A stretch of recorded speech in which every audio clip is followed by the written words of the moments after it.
So we're back out in my garage today, and we're going to be changing out the coolant, the antifreeze if you will, on this 2010 Polaris Sportsman 850. And this one has just under 500 miles on it, and I bought it last summer with 224 miles on it. It was basically 8-9 years old with 224 miles on it. What you're going to need is you're going to need a bucket to put antifreeze in when it drains. Yeah, I like to use a funnel, and of course my motocross cup right there. And then the tools that I'm going to use today, as you can see right there, plus my glasses. And because of coronavirus stuff's going on, I just went and got 50/50 mix Polaris. Says you can use that if it's good quality stuff, or 2 quarts of their Primo stuff, which you know, if I need to, I'll buy it later on. And then I have the service manual of the 2010 right there on my computer, so I know that I'm not steering you wrong. And there's that 2018 service manual that, if you saw my other videos, you're quite familiar with. So I am going to put the camera down, or put it on a tripod, and let's start getting this done. Alright, so now we're ready to rock and roll here. Let's say you had the tire on and you had the skin on. Well, the first thing you want to do is take off the front rack, and that's just popping these 2 sections here, lift them up, and then pull up and put off to the side. And then you can do the radiator cap first. You can pull the radiator cap off, put it off to the side where it's not going to fall. And then we'll come down here. I got my bucket. I got a bunch of rags here because of course it's going to go all over the place. And then this is what you want to loosen and pull back. And this is the hose that you want to take off the radiator. So you want to do that first.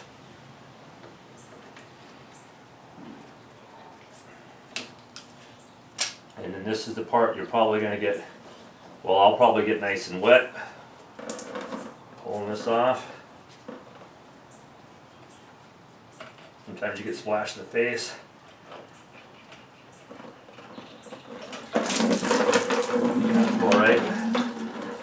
That's about right. That's okay. My first time doing it. Don't worry about it. So it's going to look something like that. Since I have all this off, I'm actually going to drop this. The A-arm.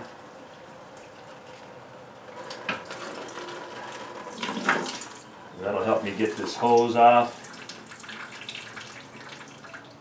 Let that drain for quite a while. And that looks like about a 10 millimeter right there. I'm going to, since I have all this off, I'm actually going to pull this bolt here off and try to get as much of the antifreeze out of this line, because the engine's way back here. You see it goes up and goes down. And I really want to get as much out as possible. If I had distilled water, I would, just like a car, I would go ahead and flush it. But I'm not going to make a special trip to the store to get distilled water, because we are in basically stay home. And I'm really trying to stay home. So this is, I had this on my to-do list ahead of time. But I'm just not going to go out for a couple items. If I have to go to the grocery store today, then I would do it. But I kind of want to get this done because I want to get everything put back together and get this up and running today. This 4-wheeler has some other issues that I'm working on right now. You can tell I have my battery tender here that I use quite a bit on all my 4-wheelers and boat motors or boat batteries. Alright, so I got the 10 off. Like I said, you don't have to do that, but I'm one of those guys that will do that. And of course it's going to piss all over the place. That's alright. I didn't get really much out. Maybe, well, that might be a 1/3 cup. It's still coming. I'm just letting you know, just to see if you want to do it or not.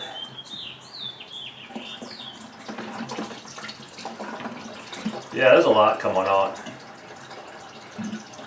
So I believe I read it was 2 quarts that you put in. And we're going to take this off here in a second. I'm just trying to get as much out of here as possible. So just bear with me because it's still coming.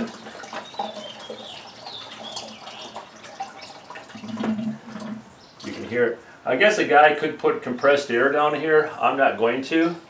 But if this thing only has 13 psi or 14 psi, you got to be really careful if you're going to, you know, hit it with compressed air or not.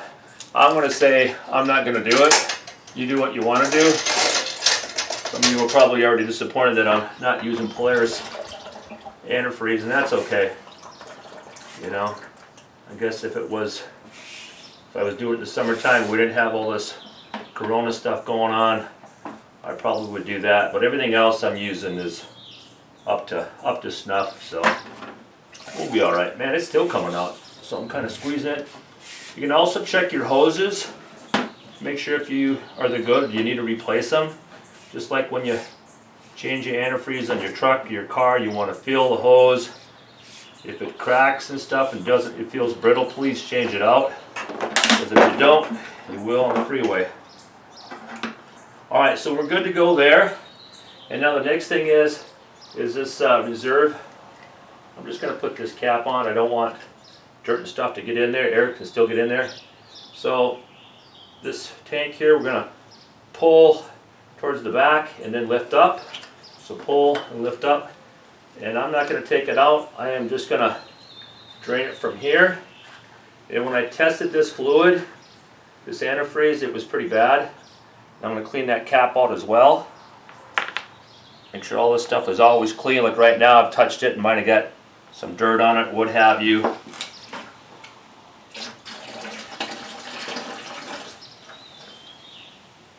There we go. No big deal there. Alright. So I'm going to put that back on. I'm going to stop the video right now and put everything back on. I mean, it's no big deal. You just, you know, want to clean this up first with a clean rag. All the way tight, the hose feels good. This 10mm goes back here. And then I'm going to trying to stay out of the way so you guys can see. Yeah, it's going to be fun. So I have to get on this side to do it. So I'm going to stop the video. I'll have this back together, this together, and this together. And basically, from there, you want to put your 2 quarts in of your Polaris stuff or whatever you buy. And I'm going to use a funnel, pour it in. Then I'm going to let it warm up for about 10 minutes. Hopefully that thermostat will pop. And so I have the garage door open. I'll have a couple fans out here blowing. And then I'm going to squeeze this line. And I'm going to fill this tank up to the max, where it says max. And I'm going to let it run for another 10 minutes and squeeze the line and try to get all the air out of it. Okay? It's called bleeding, I guess. So that's what we're going to do next. Okay, we're back. And so we put the antifreeze in, filled up the reserve tank, or the recovery tank if you will, and I let it run for about 20 minutes, and I was squeezing this tube, trying to get the air out. And when you do this, make sure you're in a well-vented area. Like if I had the tires on and I was only doing this, it would be outside. Obviously, so it's not inside, and I have a fan blowing, plus my 2 fans on my ceiling in the garage. And just a little note here on these,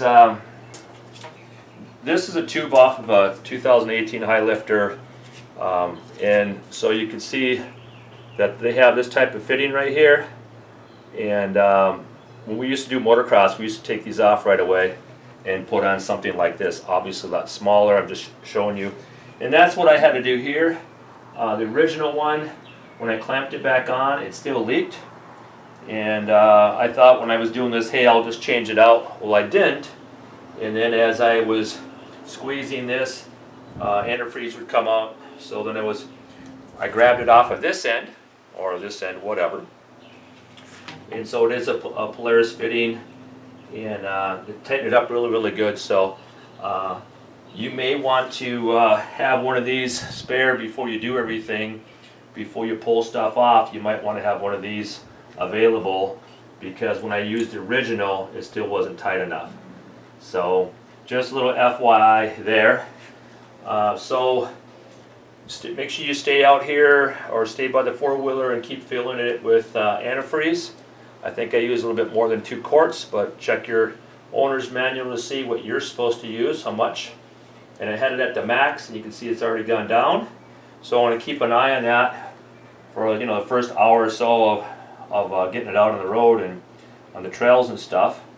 So I think that's about it. Just make sure everything is tight and there's no leaks, and I think you're good to go. So if you liked what you saw, say a prayer for me. If you didn't like my video, say 2 prayers for me. Maybe that'll make me get better. So we're all done here. I'm going to just talk about, for those that want to stick around, talk about what I'm doing here and how easy this is, and how you don't have to bring it in the shop. And by no means am I a mechanic. So we're kind of done with the antifreeze stuff, the radiator, changing the fluids out.